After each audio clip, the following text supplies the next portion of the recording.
ओम साई राम। आजिर साई संदेश रे बाबा कहउचंती मोर प्रिय संतान जीए मोर नाम को स्मरण करिथाए मु ताकू संसारर समस्त कष्टर उद्धार करिथाए। जीए मोर साई साई नाम को जप करिथाए मु ताहार समस्त पाप नष्ट करि देइथाए। संतान मु एहार अर्थ जहाँ कहूची तुमे निश्चय बुझी पारुथबो।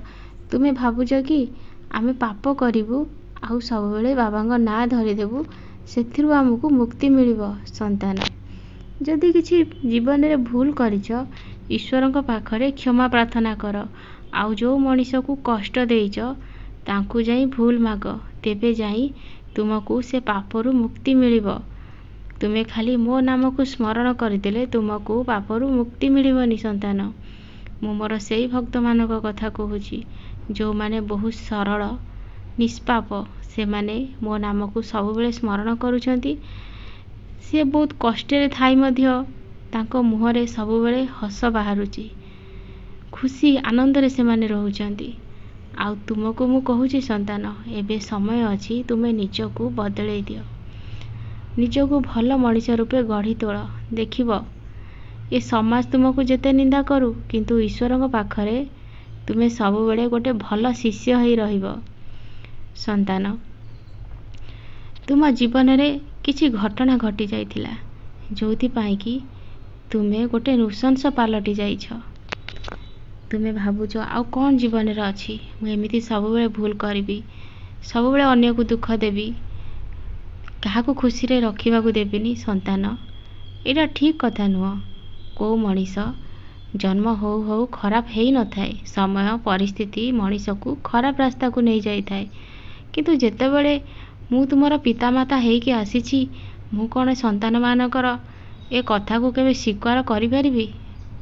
सेथि लागि मु कहूची संतान तुमे निजको बदलै दियो।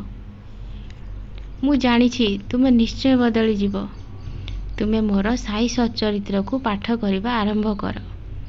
मु तुमको कथा देउछि गोटे मास भितरे तुम जीवन निश्चय परिवर्तन हो जीवो। मो साई सच्चरित्र जोठी पाठ हुए सेठिकी कहार भी नजर पड़ेनी केही भी दुख दे पारिबेनी तुमको से जागा को भी खराब दृष्टि आसी पारिबेनी गोटे खराब शक्ति सेठिकी प्रवेश करि पारिबनी आउ तुमको जी कष्ट देबा को चाहिले भी दे पारिबनी। सेथि लागि कहूची मोर साई सच्चरित्र बहुत मूल्यवान। तुमे ताकू सब बेले निज घरे साइती की रख आउ किछि समय मिलिले तुमे पाठ कर तुमको सेथिरे बहुत किछि लाभ मिलिबो। तुमे काहे कि अन्य जगह को जाई कि पैसा खर्च करूछ तुमे मो परे भरोसा रखी मोर साई सच्चरित्र को पारायण कर गोटे लगा अध्याय पाठ कर सेथिरे सब किछि ठीक हे जीवो तुमर समस्त दुख दूर हो जीवो।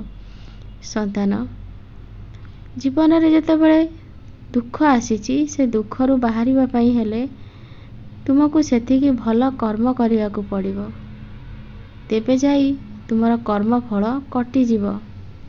मते कोन भल लागुची संतान तुमे एते कष्ट रे आ दुख रे अछ मु तो सेथि लागि कहूची तुमे विश्वासर सहित मोर साई कष्ट निवारण मंत्र पाठ कर मोर साई सच्चरित्र पढ़।